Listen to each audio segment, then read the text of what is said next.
Hello, friends. My name is Christina Grozik, and I'm with a documentary called Going which is an exploration into the world of sound. And we even talk about things like vibration and frequency and energy and silence, because these topics matter so much.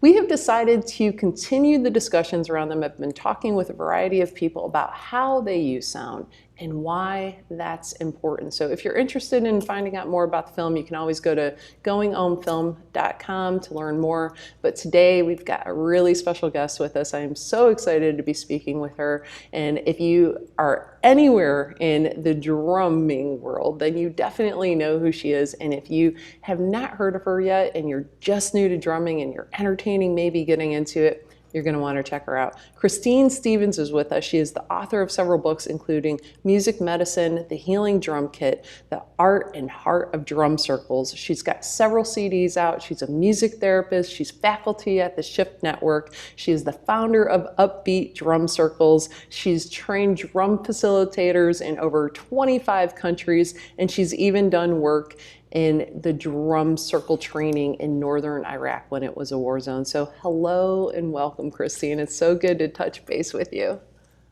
What a beautiful, fabulous introduction.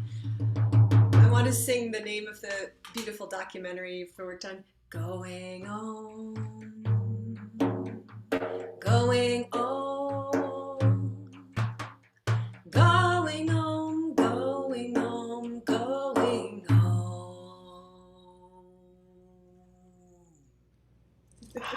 That was so awesome. Thank you. Thank you so much for that. That was wonderful. I love it. Thank you. You use the drum in so many different ways, and I want to get into that today. I saw on your website, which is fantastic, by the way, you've got this awesome website, you've got this amazing YouTube channel to go with it, with all of these wonderful videos and content that you've put out. There's a quote on there, and it just hit me in the heart when I heard it in the best possible way. The Great Spirit loved the drum so much, he gave everyone a heartbeat. And it was just, I've got goosebumps just repeating it right now. It's just one of those things that you're like, oh, you know. And you have also said that our first drum teacher was our mother, that we lived in this concert hall of rhythm by listening to our mother's heartbeat. And that also moved me very much. So tell us, what does the drum mean to you? What does the drum mean to you? Well, that first quote is attributed to a Navajo elder, although we don't have the name, or Dene from the Dene tribe. I was very blessed, and why I put my hand on my heart as you read that to me, back to me, that's like sound healing. Actually, it was like your words were sound healing to me, the way you read it and the beauty of your voice, of just absorbing the music of that moment. Thank There's you. always music happening. There's always music happening.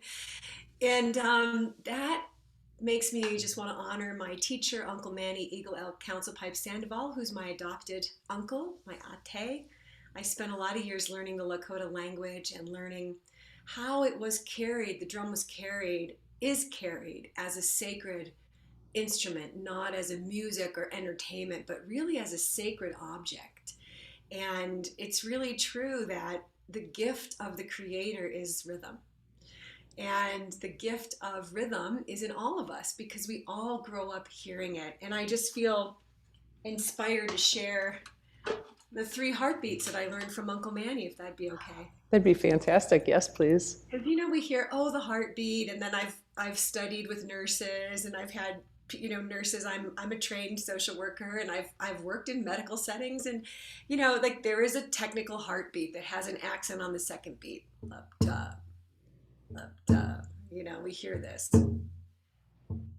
And it's of note scientifically that when we're in the womb, our auditory system is one of the first senses to develop. So at 5 months gestation, we hear that heartbeat, and it's in a womb with water. So anything in water is getting amplified. So we probably heard it like, it was pretty loud, man. We were pulsed by that before we came in. Maybe you could say that sound around us, that surround sound of the heartbeat of love in which we were gestating, that is that intermediary between the spirit and the life, the human life of our earth body. So this is, of course, a typical heartbeat we hear a lot. Love, dub, love, dub, love, dub, love, dub. And it's like underneath a lot of music. But there's also a 3 pattern. 2, 3, 1, 2, 3, 1, 2, 3, 1. I probably use this the most. It goes with a lot of prayer songs. Mahada, Mahada, Mahada, Mahada. Undarolesti Ohaya, Ohaya.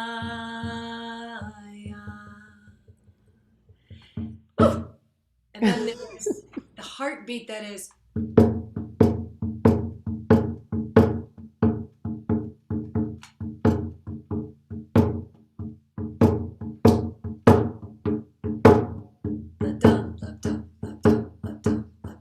Because our hearts want to feel calmed, want to feel excited. The whole dynamic of the human physiology of rhythm is a dynamic soundtrack that rises and settles, and that's a big aspect of entrainment. The scientific principle of oscillators becoming synchronized through the process of a natural scientific aspect of entrainment. It happens all over life. We are meant to be in rhythm. So when you're walking across the street next to a friend, you might suddenly look down and notice your feet are boom, boom, boom, boom, walking in rhythm. It's unconscious. We are entrained to the circadian rhythm of light and dark. We sleep more in the winter. We are affected by entrainment. So entrainment in music, in rhythm specifically, which is a big aspect of sound healing, is rhythm and drums and the vibrotactile stimulation. It's like I'm getting a vibration. I can put this over my body and have a drum massage. And I do this a lot when I'm nervous or I need to settle or I have stomach pain, sonic probiotic, whatever you're needing, or my head. My God, get those thoughts out of there. And to be in the heart This is the first drum I bought 30 years ago when I didn't know I had rhythm, when I thought I was rhythmically challenged.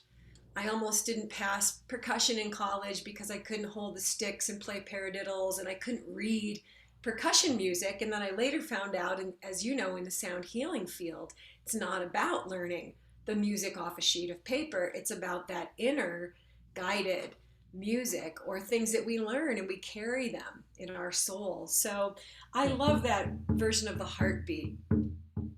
And they seem to elicit, just as we're sitting here and you're playing, each one kind of has a different response, right?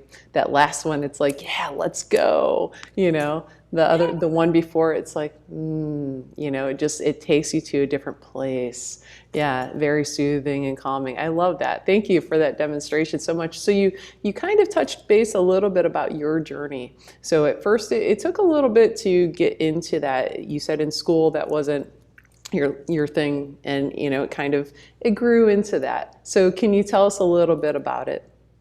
Well, like many people, I was always drawn to the drum. I couldn't understand, being in this white, blue-eyed, blonde body, why I felt such a resonance with Black gospel music or rhythms from Africa or Brazilian rhythms. World rhythms just like resonate with me.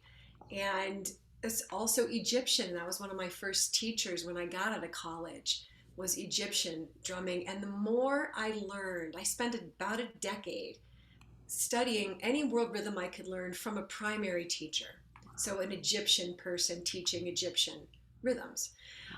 My challenge was that I grew up learning piano and saxophone, jazz, which I love, but I really didn't learn anything to do with touching my hands on a drum.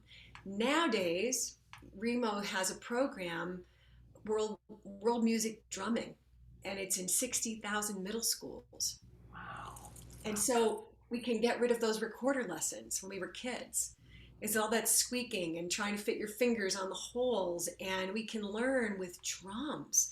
So I wasn't in that time where kids are now growing up putting their hands on congas and tubanos and learning rhythms, and how beautiful is that, right? And it's standardized education, it's approved and all. It's exciting that that's happening, but in my case, I felt a love of dance. That's probably where I first felt rhythm in my body, from ballet to dancing at night, whatever it was. By the time I got to college to get my music therapy degree, and I was in the Michigan State Marching Band carrying my saxophone, marching, my body really engaged, very kinesthetic person that I am. Then suddenly it was holding still and using these sticks and playing on a pad. And I thought, this doesn't resonate with me. And I think a lot of people know what I'm talking about. I always was scared I was going to make a mistake. Ooh, oops, oops. There was this like energetic fear in my body. And this is not the way that many cultures learn drumming. In my time with the Lakota and Navajo tribes, no, there's no handouts. There's no written music, so especially the drum, which everyone can play because we're wired for rhythm. And so as I got through that experience of feeling I didn't have rhythm, which was sad for me, Yeah. and I barely passed my exam in percussion to get a music therapy degree. I had a tutor and everything to get through it. It was a year later that someone invited me to a drum circle, and it was the first time I put my hands on a conga and a djembe, and I watched 3 hours go by like 10 minutes. I was in the pocket of flow. And that experience, we have those moments where our life just goes whoop this way. I had all the science, I had the degree, I had a lot of other gifts and talents to use in service of music therapy. But suddenly I saw this drum circle and I went, what is this thing? How do I learn it? How do I start doing it? I started a drum circle immediately. I re-outfitted my entire program. I was working in an inpatient psychiatric hospital at the time with addicted people with depression, multiple personality disorder. I re-outfitted my whole music therapy practice with drums. And I learned what not to do. You don't want to walk in with somebody with trauma or PTSD. You don't want them to walk into a room and hear boom, boom, boom, boom, boom, boom. I had to learn about that softer heartbeat and how to begin and how to create a protocol that was healing for people. And I remember having a woman with multiple personality disorder set up a room of drums based on all her personalities. And she went around and she played a little bit of each drum of each personality. And it was a breakthrough for her. We made a recording of it and she brought it to her counselor, from our hospital. And he said it was like the integration of all her selves happened through the drums. That's incredible. That's incredible. Your entire journey is incredible. And just, earlier when I said, well, that wasn't your thing, it wasn't your path at the moment. Because it was based on thinking. It was based on thinking, right? And you had to feel it. And then when you picked up a different style of teaching and you were able just to let go. And I think that's the thing is we get in our own way so much. And we build these walls and these barriers in front of us. And if we can just let go, it just flows, So that's incredible. What a cool journey you've had. I could talk to you for weeks and months and years about everything you've done. It's incredible and really inspiring. And the patient you were talking about, what a huge breakthrough that had to be. It was for me also a breakthrough to realize that I wasn't the one directing, that the patients could come in, the clients could come in and know intuitively, oh, this one reminds me of this personality, And the point you made, thank you for your reflection on that. I really think I was meant to do this work, and I had a real feeling that I'm here to initiate people in the drum, especially women.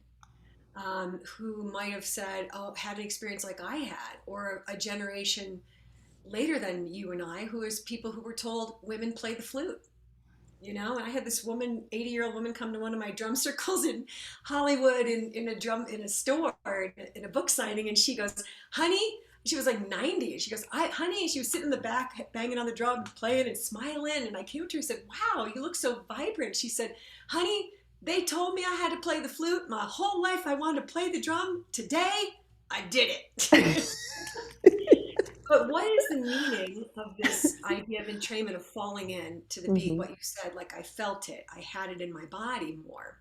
That's what hand drumming is about, or mallet drumming, or intuitive. And I think what we know from research is it takes 4 minutes to fall into a beat. So entrainment takes time because of that letting go that you said. Okay. And as we let go, we allow, and when people are in entrainment and they're playing together in a drum circle, or they're feeling their body moving to the beat, it's harder to go against the beat. Entrainment is nature. Geese fly this way. We work out to a beat. There's a benefit to that. It's 15% more effective when we work out to a beat. Our muscles know that target. So humanity is probably on the brink of an evolutionary time, which is why I think there's so much more drumming right now. Because drumming bonds us, it creates that rhythmical entrainment. Entrainment creates a sense of kindness and compassion from research studies. And so once you drum together, you can't really hate that person across from you. And so it's probably part of our rhythmic DNA, our tribal existence, to do that kind of bonding. What I'm interested in now is how sound healing and drums come together, because we have a thriving drum circle movement. Anybody listening, you can probably Google and find a drum circle in your community. And they've been trained facilitators. And there's all levels of drum circles like yoga. There's the ones at the beach, and there's the ones that are really created for healing. There's the ones that are in yoga studios for sound healing. There's sound bath drumming. There's drum massages. So there's psychiatric centers or health clinics with drumming. I did a lot of work with cancer survivors and with bereavement with drumming in hospice. So we have like a real variety. But now, what is this passion you bring to going Om? And I thought about this when you contacted me, like, what is the Om of rhythm? And I thought, it's the heartbeat. So that naturally showed up in our interview today. Like, the Om is the resonance and rhythm is the entrainment. And I think both of those are a part of sound healing, whether it's the voice, the note, the melody, the resonance, and then the entrainment or the rhythm, that aspect of, oh my gosh, I feel connected to this. And 2 days ago, I was doing a sound healing session for someone with COVID-19. And I began by drumming and saying, notice where you feel the rhythm in your body. It was a rhythm diagnostic. And I saw her put her hands on her stomach. And then she said, I've been nauseous for days. And I literally felt this tightness in my stomach go away. So that letting go that you mentioned, I think that's part of healing. Yeah, that's huge. That's so beautiful the way you just illustrated and described that. And I mean, for the person that you just worked with, what an incredible gift, right? The gift that you were able to hold space and go through this process with her, that she was able to let go, right? So yeah, I think for me, the going Om, it's the connection. It's the home. And the drumming brings us to that present moment, because it's amazing to me. I've gone to different drum circles, and, I've taken people to drum circles, and there's a lot of resistance sometimes from people in going, and they're like, well, I don't know how to drum. And I'm like, who knows how to drum? We all know how to drum. Just stop thinking about it. And you can always tell in the circle when someone stops thinking and they just fall into it, and then all of a sudden it's just this magic that goes around. And like you said, it's a connection. You're connecting with yourself, you're connecting with others, you're connecting with the world around you, the air, the water, the plants, the animals, all of it. It's all connected. And I think that drumming, at least for me, helps bring me to that space. And one of the most rewarding, my background, is not really drumming. I love to do it, and I want to practice more at it, but it's more of the sound healing with the gongs and the crystal bowls and chimes. someone asked me to play the Dune Dunes at a nursing home for an event they were doing. So I'm like, oh, I've never played the Dune Dunes, and that's a drum. For those of you that are like, well, what's a Dune Dune, right? It's a drum. So, and learning these rhythms, and I'm like, oh my gosh, and my heart's pounding, and I'm getting nervous about it. And we go in, and everyone else is playing the djembe. So when we walked into that room, everyone was seated already, this big circle, and the energy in that room was so low. No one was smiling. It was so heavy, the energy. And by the end of it, you could feel the shift of this energy and just how dynamic and brilliant and radiant it was, and everyone smiling for that period of time. Everyone just let go, and they were in that moment. Nothing else existed. It was just that present moment. And that was one of the most rewarding sessions. I mean, they're all rewarding in their own way. But for me, to see the smiles on those faces was so incredible and such a gift to me, right? And I was just thankful that I didn't pass out when I had to play the doo-doos and switch rhythms. But I mean, that was really such a gift to see that. And I know you had mentioned the science is catching up with what we've already felt, what we know, because we know. We have all the answers. We know. It's just tapping into them, right? So you had mentioned also throughout history, drumming has been a part of us. It is us. And whether it's, a sporting event with a drummer, beating the drum to get the crowd riled up, or it's a ceremony where it's like all of a sudden it's bringing us to a certain state in this, this entrainment or this entrancement going on, or even something like war and marching into battle playing the drum. It's been with us for a long time. There's a connection to it. And I know Colorado State University's Center of Biomedical Research in Music stated that rhythmic cues can help to retrain the brain after a stroke or other neurological impairment. And then Dr. Barry Bittman of Health Rhythms said that it will boost your immune system. It activates the killer T cells and white blood cells that help the body generate and fight viruses and disease. So there's a lot of documentation that is surfacing about this. And I know that you just mentioned the person you were working with COVID, and I know you use it on so many levels, even the emotional release, like removing those emotional releases. And I think it's something called shadow drumming that you do. So can you tell us a little bit about how you use it? Because I think intent is part of that, if I'm not mistaken, as well. So can you go farther into how you use it to allow people to heal? Yes, thank you. The first center that you shared, the quote is from Dr. Michael Tout, who I worked in that lab. And we would see, but basically, I'll give you the quick of the science because it's very significant that Dr. Tout created this psychoneuroimmunology team with neurology and occupational therapy, and they were able to actually identify where in our brain entrainment happens. And it's a suprachiasmatic auditory nerve. It's in the lower brain stem, which means if you're having cognitive difficulties, Alzheimer's, they all have upper cerebral problems. This is in the lower brain stem. So we don't lose our sense of timing. Mm. So basically, what he would do is we would watch people walk. They'd have a stroke or Parkinson's, a very unsteady, very, odd gait, very slow, very draggy, uneven. And we would put on a metronome at their base tempo, and then we'd increase by 10% that tempo. And they'd start their stride length improve. They started being more symmetrical in their walking. And the therapy was, we're going to send you home with a Walkman back then at 10% faster than your gait and to the music, and you just walk to it for 30 minutes a day. And people rehabilitated their walking. And we were in Colorado, so we used the song Back in the Saddle Again, which is, I think, perfect because it also says, hey, you had this illness, this issue happened, but it ain't over.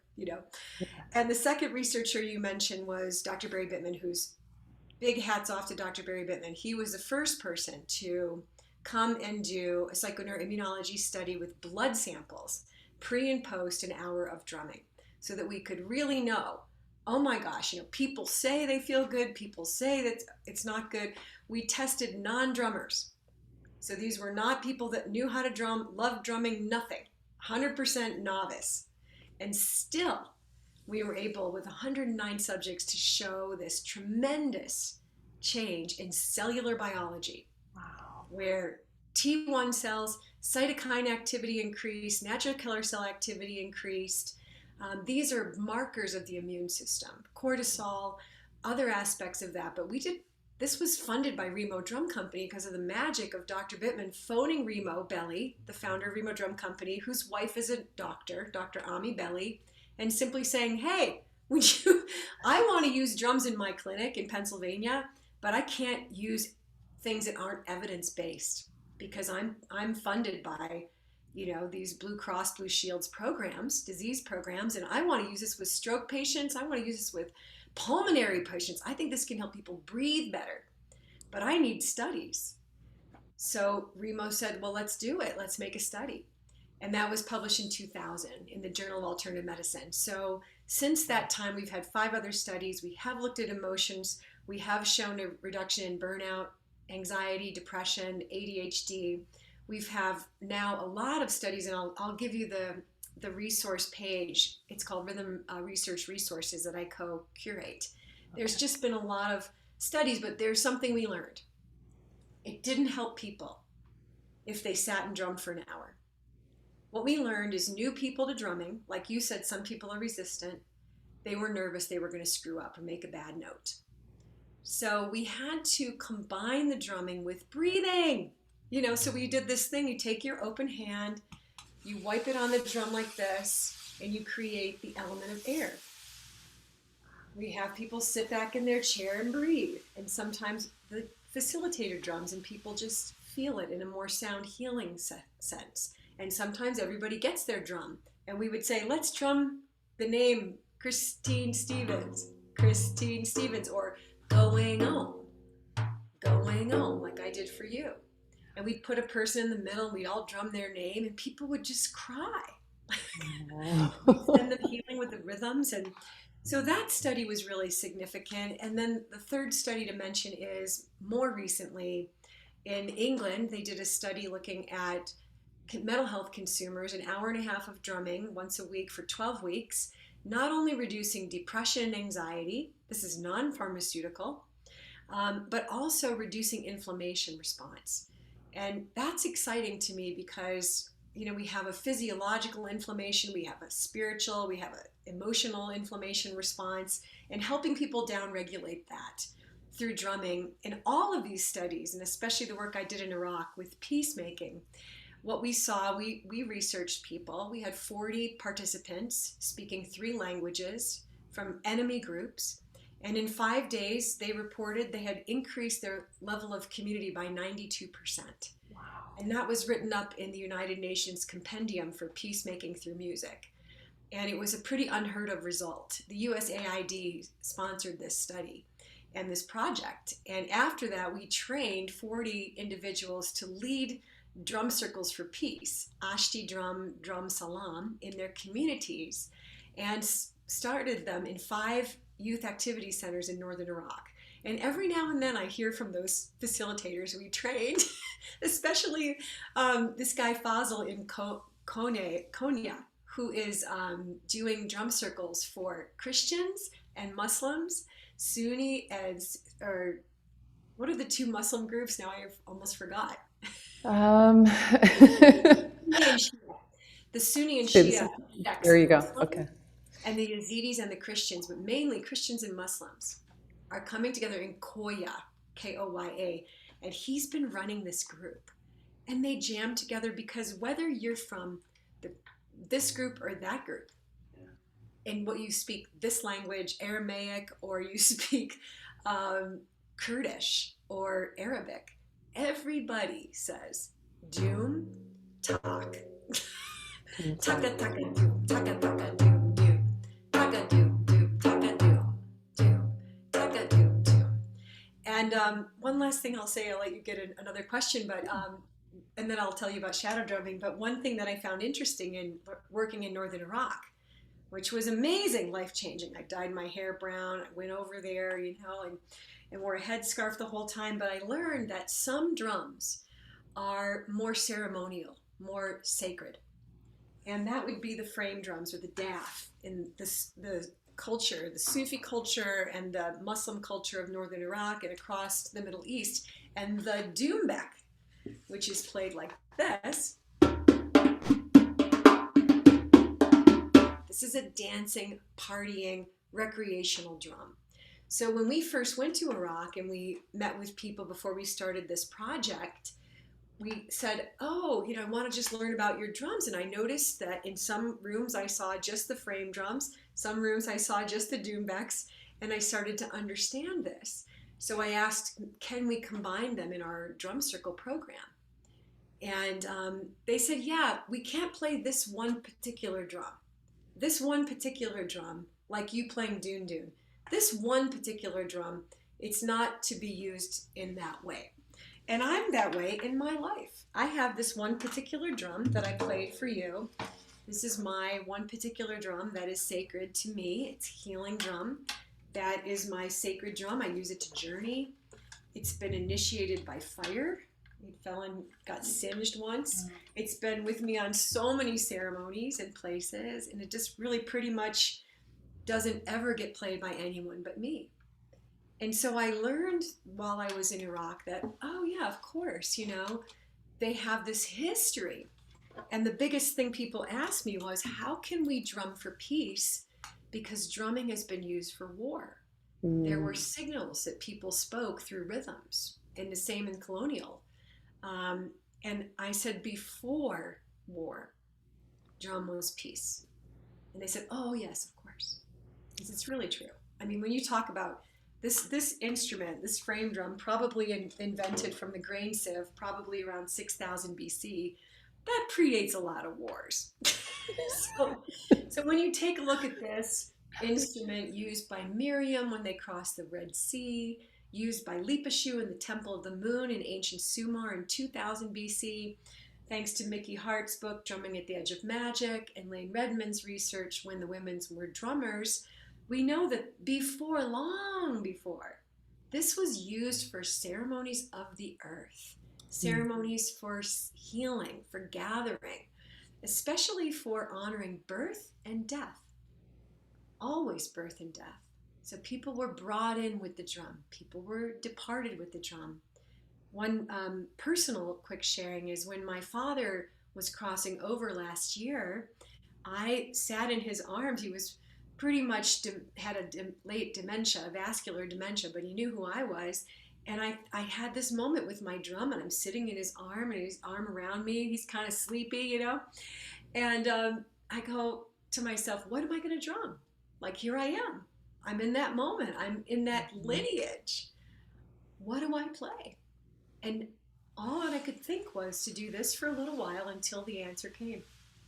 And I think in sound healing, as you know, intuition and intention, that intention was, I just want to help him leave. I'm okay. I want to let him know it's okay to go. Yeah. There's energy waiting for him. And all I could play was that heartbeat in the 3, more lullaby-ish. And I must have sat there for 30 minutes. His caregiver was filming me, at one point, taking pictures. I said, I don't know how long it's going to go, Rosa. Could be a while. And I just kept adding to the beat. And that's something we can really learn from sound healing is you can take a basic beat. You can add to it. Give it a little flavor. Still that basic heartbeat. Mm-hmm. So shadow drumming is the practice of releasing anger through rhythm. And that's another lineage of the drum. That in many parts of West Africa with the djembe, when people were angry at each other, they put down their weapons, they'd stand in the middle of the circle, and the drummers would come and they'd dance it out. And the drummers, through drumming, what I found in my own rage experience with sadness over shootings in America and issues that I have no control over that I felt very angry about, I basically took the practice of, it's probably a combination of a shamanic journey where you begin with a beat so you know how to get back. The axis mundi, you begin here And then you let yourself rise up. You say it's okay to let this out, because the drum is a thick skin. The drum can take this. You watch taiko drummers, come on, so you can take it. And I noticed that it felt good to be big and to make noise and go, wah! And just like, when are we allowed to do this, right?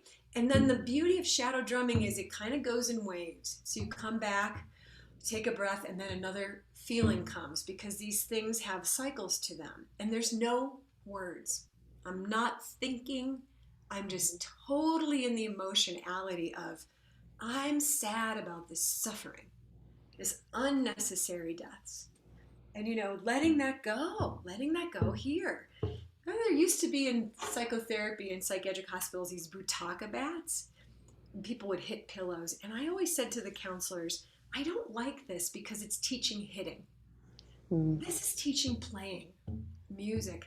And what I find is sometimes I get up and dance, but you start with that intention. Here's what's driving my need for shadow drumming, for my need to honor the shadow emotions that I put away.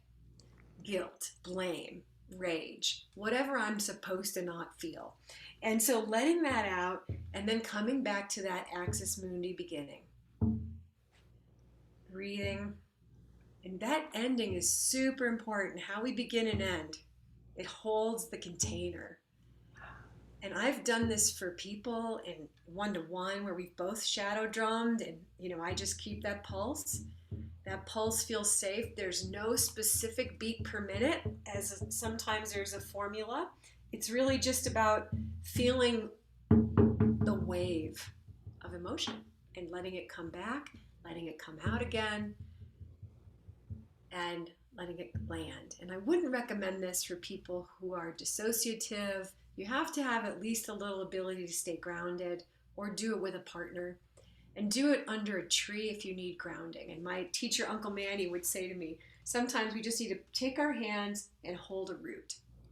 And the tree can really support that. The tree is in the drum. The tree is the shell. The animal is the hide. So it's accessing our more animal, our more wild emotions through that practice. And I'm so glad you brought it up today, because sound healing is often, we play for people, and shadow drumming is more, you got to do it, man. This is your thing to do. When you're upset, when you're enraged, when you just need to let it out, we can't suppress it. Suppression creates depression. So we want to find positive avenues. And, even sometimes when I record shadow drumming, I listen back and I go like, that all sounded like music, whatever I need to, sound. Yeah. So, And how do you feel after you're done doing that oh my work? gosh, cleansed, purified. I mean, I think about my years of going to Inipi sweat lodges and how much I valued the ceremony of purification. And that's what I feel. I feel purified.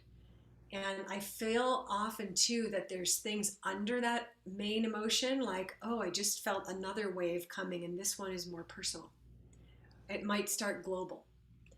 And this is a way to process things through cathartic practice, through that practice that really is intensive, but also can shift it out. And I tend to just feel at the end of it like I need to sit still for a little while. And sometimes I play, you might know these beautiful koji chimes. Oh yeah, yeah. Probably do. And sometimes what I find in like looking in your room with the bowls and the chimes and the gongs, that polarity of rhythm and chimes is so potent to like finish that.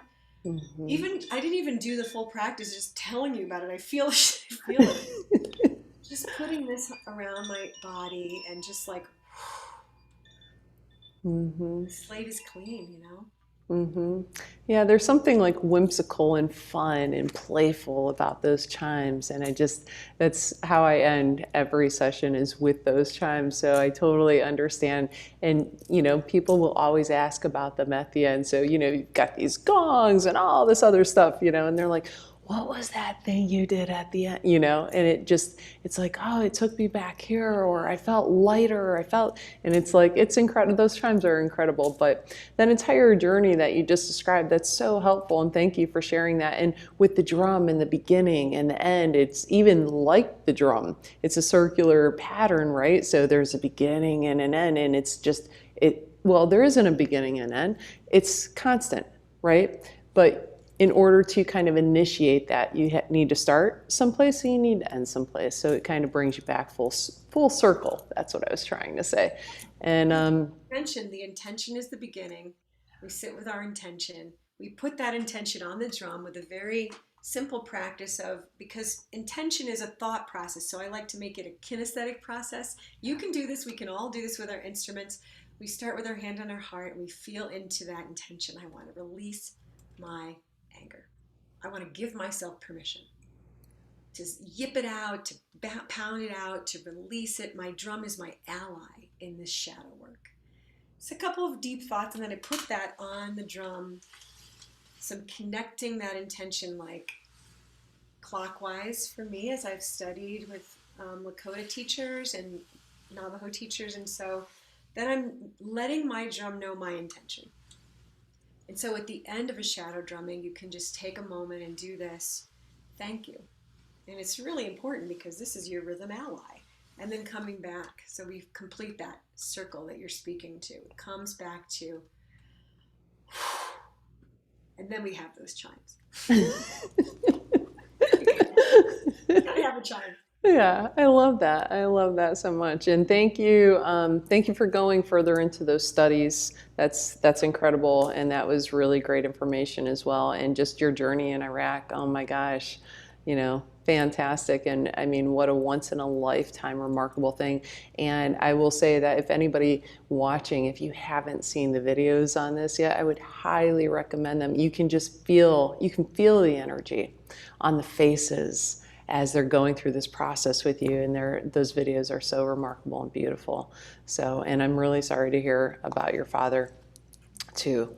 We had a very good crossing over. It was a Good. very positive experience, and we ended up singing him all kinds of songs. He was ready, but thank you for your comments. I just want to share a quick thing about being in Iraq. It wasn't an easy opening, and people sat in a room like in a circle like this, distance between tribe groups, and what I noticed was I didn't talk. I just got in the middle of the circle. I had my one shot, right? I got in the middle of the circle and I went, and they all went,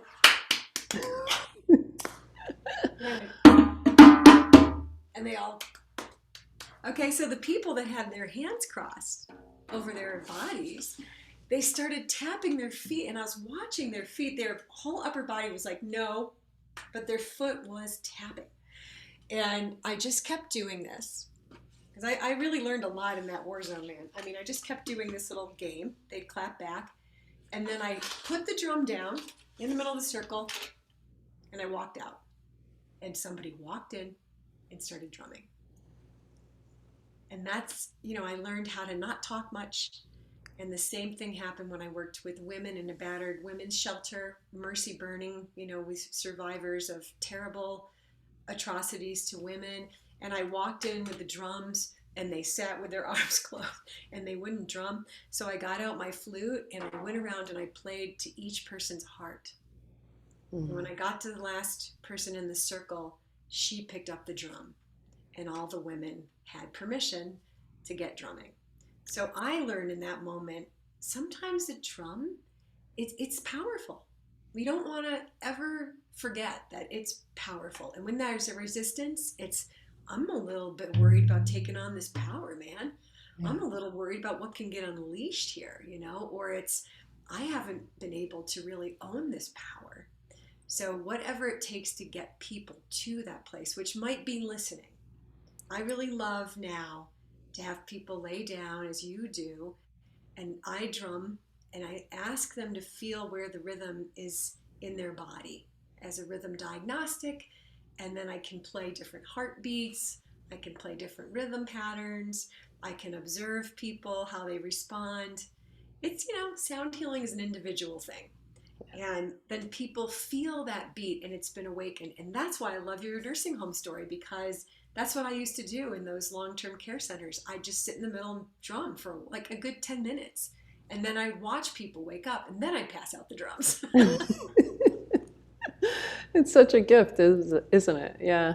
Yeah. I love the work you're doing. And I know you do something where I saw something where you invite people to wake up each morning and face east and give gratitude. So, can you tell us a little bit about that ritual? Thank you for all your amazing questions. Well, many cultures have a greeting the day ritual. And I was at a conference on race and ethnicity in higher education, and we had a morning, every morning we would get outside and we'd have greeting the day. And different people would share their greeting. Hawaiian, this is how we do it in Hawaii. This is how we do it in this person, this group. In Brazil, we have this song. In Brazil, people are at the beach in Rio de Janeiro tossing roses to Iemanjá, singing to the ocean. But my teachers, Peter Katchis, Zinkala Oyate, and Uncle Manny, will get up in the morning and take their drum, and they don't go anywhere without that drum, and face east. In my case, is over here. Just knowing where east is can help you. And they will begin with Wende Yaho, Wende Yaho, Wende Ya, Wende Ya, Wo ho, wo ho, hey ya ho, hey ya ho, ya, ya, ya. It doesn't have to be in that kind of language. A Cherokee morning song that many of us have learned from Walela. The translation is, I am of great spirit. Wakantanka, the great mystery. And even if you don't have a song, just playing that drum, starting with the gratitude, putting it on your drum, looking into the new day. I did this morning and I had such an amazing feeling of how new every day is. Like, this is new. The whole land was new today because it grew a little last night. It's like thinking about that this morning, like everything's so new. And you just look into nature, you look into the east, even in your home, in your altar, and give that thank you for my life, for this day, that blessing. If we can just learn a practice of gratitude, it changes our whole day. And that's why that greeting the day is so important. That morning practice, what you do at the beginning is half the whole. You start up your day with the phone and the coffee, and you're mad because you didn't hear from someone, and someone put something mean on Facebook, and your day has been set in that tonality. Yeah. So that's the resonance that we access in gratitude. This is an ancient practice. It's in your rhythmic DNA. It's in all of our DNA. It's all over the world. When I was in Scotland, they showed me their greeting the day rituals. It's just a common, whether it's all the directions, but definitely facing the east. With your instrument, it could be a crystal bowl that you use to just play once and say, I'm grateful. Thank you today. So just even how you place your instruments in your sound healing pod, in your life, where you place things. We used to do drum circles at Remo in Hollywood, and Uncle Manny came once and co-facilitated with me. Everybody sat in the circle, and then he said, first of all, you all sat in the direction you're meant to learn from today. This is a medicine wheel. Mm-hmm. It's a circle. Yeah. And life is a circle. And he said, look, you people, you sat in the South.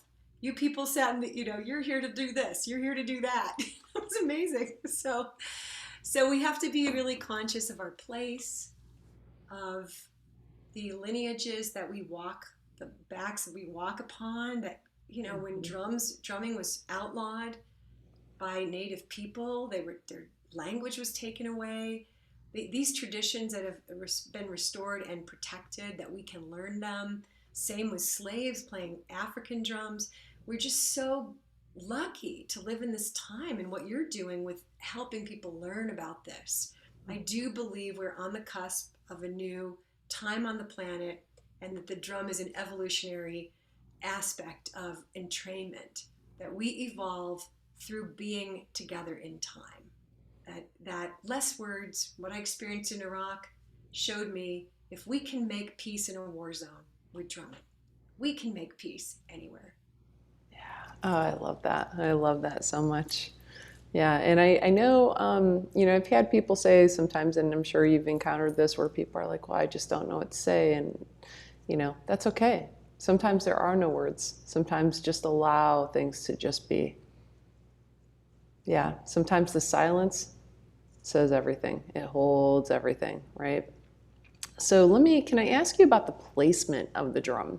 So does it matter because I noticed you've held it in different areas. So does the placement energetically make a difference if you hold it up higher? Does it rise the energy? Is it more empowering than if you hold, or does that matter? Well, I teach that there's 3 keys to healing rhythm. One is the intention, 2 is how you hold the drum, the posture, the position, just as mudra. How do I hold the drum? And the third is the rhythm you play. So if I hold the drum on my knee, I'm getting the vibration on my heart. If I want to play a healing rhythm for my heart, I'm going to hold the drum in a way that I feel it. If I want to play a healing rhythm for your heart, I'm going to play like this. I'm going to send that vibration to you. When I did ceremonies after the fires in Los Angeles, we went around and we held the drum like this so that the energy of the drum vibration went to the earth below. When we prayed, we held them to the sky, to the up. So that is an aspect of that. When I work with trauma survivors, I don't put the drum between their legs. I put it across their lap. It's just being aware that this is a vibrational body. And the aspect of energy up or down, not so much. I think it's more of a practical of you want to get a good sound. And if you hold the drum too close to your body, you won't hear a resonance. It needs to speak. If I do this, choked, right? But if I hold it here, I hear its whole note. So there's just the practical part. The other aspect is mallet or hand. So these kind of hide drums, I use a mallet. I have 4 different mallets. I have a more dominant mallet if I'm leading, a softer mallet. I have feminine and masculine woven all through my sound healing life, okay? So I love Tantra, and it's really about that energies and how there's a feminine and a masculine energies, and they combine for the potency of balance. So this drum is more masculine to me, and this frame drum using in my hand is more of the feminine aspect. Okay. And the djembe is a hand drum as well. You mentioned the dun dun. That's a really important drum to mention. It's played with sticks. It's the bottom. And most drum circles, you need a strong bottom. This is one of my bottom drums. It's a Bahia buffalo drum from Remo. I highly, highly recommend it. It's synthetic, so you can sterilize it. Mm-hmm. It's approved by the Centers for Disease Control.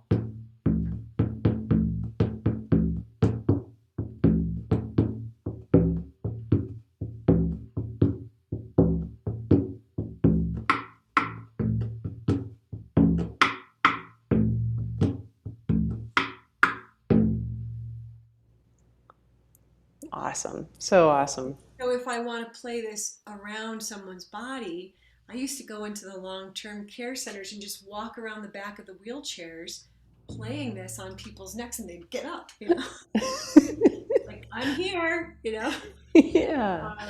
That bass drum, and this is a mallet that I just used for this drum. So I tend to have very specific mallets. I have a mallet bag that I travel with. I can probably show you a couple of them. Here they are. So different kind of mallets, like stronger. They usually have traditionally buffalo fur in them. So they just have a different energy, and the more dense mallet, the more percussive sound I'm going to get. The softer the mallet, the warmer my sound will be. And then the last thing to mention is it matters where you play the drum. So position is also here or here, low and high, doom and talk. Doom, talk, doom, talk. Doom, talk. So almost an octave there.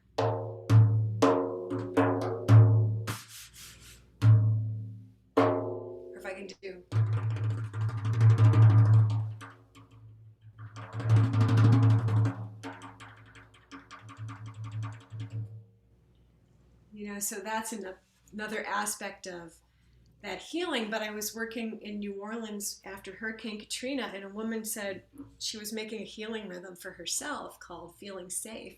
And she said the drum is held like cradling a child. Ah. And the beat is this.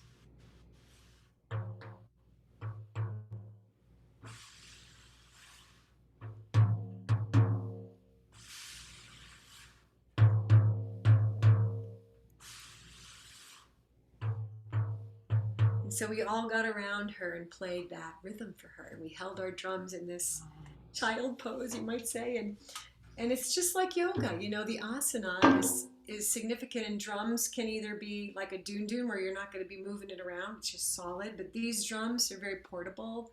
I can move with them. I can play them in different positions that match that intention. What great information. Yeah, thank you for taking us through that. It all makes a difference, right? The details all make a difference and the intention behind it for sure. So, Christine, what are some of your favorite sounds? It could be anything from maybe music to something nature oriented, but the sounds that you hear and it's like everything is just right in the world in that moment. Well, I'm really passionate about the sounds of nature right now. I have a lot of instruments that are from natural sources. And the flute is one of my passions at the moment. I'm crazy about the sound of the Manos. My friend Manos, who plays the bansuri from India, just released an album, The Calling Within, and it's just him playing the flute with nature sounds. And the other one that's really a passion for me would be Latin jazz. I think that's awesome. I think that's incredible. I mean, that kind of gets you going, you're moving. Healing sound, my meditating Yeah. sounds, and I'm a picky listener for sure. And I love different stations and Spotify stations that have crystal bowls or Tibetan. I've been really connecting to Tibetan chanting practice, kirtan practices, but there's something in me that really feels alive when I hear a Latin orchestra Yeah. singing, doing jazz, Pancho Sanchez. I totally get it. Different situations call for different things. Totally, totally get it. Yeah. So how do you think sound will be used in the future? Yes, this is a great question. I think that it's already showing us what a huge shift we're in. More and more people are learning from you, learning from what is this sound? How is this non-pharmaceutical thing happening? What is this about? Oh my gosh, I never thought I could play music. Oh my gosh, I picked up a crystal ball. I can do this. I picked up a drum. I can do this. So it's on the rise. And it's one of the gifts of COVID is that more people had time to learn instruments, to go find instruments. And I had lots and lots of people in my Shift Network classes learn flute and drums. And so I could really see that this was one small gift, one benefit, one silver lining of the global pandemic. Where I think we're going is I would reference the gene keys, which is the work of Richard Rudd, which is predicting that the harmonic convergence happened in 82, and our next human alignment will be the rhythmic symphony. And it is where we're going. We're going to a place where it's not this kind of Western medicine and alternative medicine, but complementary Mm. medicine, so that doctors can carry a drum or they call a drummer or there's a soundtrack that they play for you or something happens where also prevention. I think prevention is very important, and I think people are starting to learn sounds that they can do in their home, that go to yoga studios, because as much as we're caring for our human bodies, we're also caring for our awakening spirits. So Mm. what is Om about? Om is about connection. Om is about the primordial sound of joy. I mean, that's one of the Sanskrit definitions, is the roar of joy that set the worlds in motion, according to Dr. Lauren Roche in the Radiant Sutras. So we have this sort of returning to that Om, that sound that is the primordial joy, the roar of joy that set the worlds in motion. So what is the world that's coming? Well, we know we're much more globally connected. We know that sound, we're using instruments from each other's cultures. There's more exchanging. we're awakening these traditions like from Tibet and Lakota and all these West African, Brazil ceremonies. So we're starting to weave and learn this because people are shifting their frequency, and that's why sound healing is so important right now. When I've been in those rooms with the bowls and with the different sounds, I notice when I leave there, I'm reattuned. I've attuned to whatever my new frequency is. It's not this frequency of thought. Perhaps we're going into a frequency of less thought, more sound, more heart, more honest, more grateful, all more connected, more compassionate. Maybe we're going to that place. And as we shift, it's hard to be in the world. So we need this tuning around us, just goes into our bones. Sound goes into our bones. And there's no other way. We can't get there with words. We have to just be shifting our auric field. We have to be honoring, fluffing it, Mm-hmm. honoring it. These kind of non-physical energy healing, non-pharmaceutical energy healing things go really hand in hand with sound. So I tend my energy the way you cook food. What does my energy need? I needed this morning to play my little strumstick guitar with the sound of the ocean waves. So just having those tools to constantly tend our energy so that we can really be an instrument, a vibrant, alive instrument of what spirit wants to bring through in this world and through us. That's where I think we're going. That's why I think sound is reaching people. You don't have to be Hindu to say Om. You don't have to be Lakota to play a drum beat. You don't have, this is like my temple. Music is my temple, and I can learn from lots of different cultures and honor those cultures and carry those songs in a respectful way. And that is the importance of not appropriating, but also honoring. And in my experience, all my teachers are grateful. My gosh, they're grateful that I went to Iraq and sang them the Cherokee morning song. What an incredible experience. I mean, truly, if anyone had, if you, because you described earlier a little bit ago that when you walked in, everybody had their arms, and they were sitting back. But I mean, to watch the videos, you would not know that. I mean, there's joy and cheer and, community and just like this sense of connectedness amongst people and just the way that they connect even through their eyes during the videos that you have posted are incredible because you can see so much. And when I teach workshops or, at the end of a session, if I feel like if I'm looking around because I make eye contact with everyone before I'm like, okay, well, I'll see you guys later, to make sure they are fully back, right? And once in a while, I'll have everyone stand up and we'll get into a circle. And part of that exercise is making eye contact with every person in that circle. And I will tell you, the reason I know that that wakes people up is because I've had people tell me how uncomfortable it is for them. But at the same time, it really, really speaks to them in knowing that they don't make eye contact that often anymore. And it's something that they need to work on because when we can see each other, when we can see one another, everything changes, right? So yeah, it's so important. And I love all the work you're doing and what an extraordinary, extraordinary journey that you are allowing us all to be a part of. So thank you so much for everything that you do. I love your work so much. And you Great to have meet this, you. I'm sorry, what was that? It's great to meet you today. Oh, Thank you it's for so all that great. you're doing. Yeah, well, thank you. Thank you. Yeah, you have such an inviting presence and such a radiance about you. And, I think anybody would be like, yeah, teach me the drum. So, yeah, I think that's great. So, Christine, where can people find you if they want to learn more about your work? Well, I have a website, upbeatdrumcircles.com or ubdrumcircles.com. And if you go there, you can get a link to the free online offering that we created called the Four Essential Rhythms of Life. I really recommend this for anybody who is, you don't have to have a drum, by the way, you can play it on your body, and just takes you through an empowering practice of the rhythm of walking, breathing, dancing, and resting. So, and heartbeat, that's one of them. Must be one of those that wasn't right. But four essential rhythms of life. And yeah, I have a YouTube channel, Upbeat Drum Circles, a lot of fun things going on in there. Always sending out rhythm postcards from where I'm traveling when I used to travel. And doing a lot more eco music right now. So taking the drum into nature and being guided. Yesterday I was learning a rhythm from the hummingbirds. So just trying to really continue to honor the earth. I think that's another place we're evolving, as you asked, is really how can sound benefit the needs of the planet.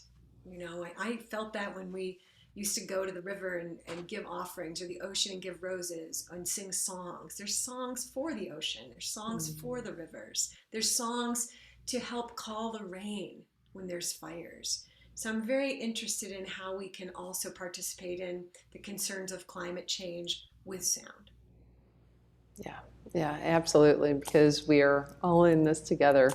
So let's work together on this because it matters. This is our home. So, okay, well, thank you so much for taking the time out of your schedule. Thank you for the energy and just the magic of everything you are and what you are doing. So, very much appreciate it, and so great we could connect. So, thank you.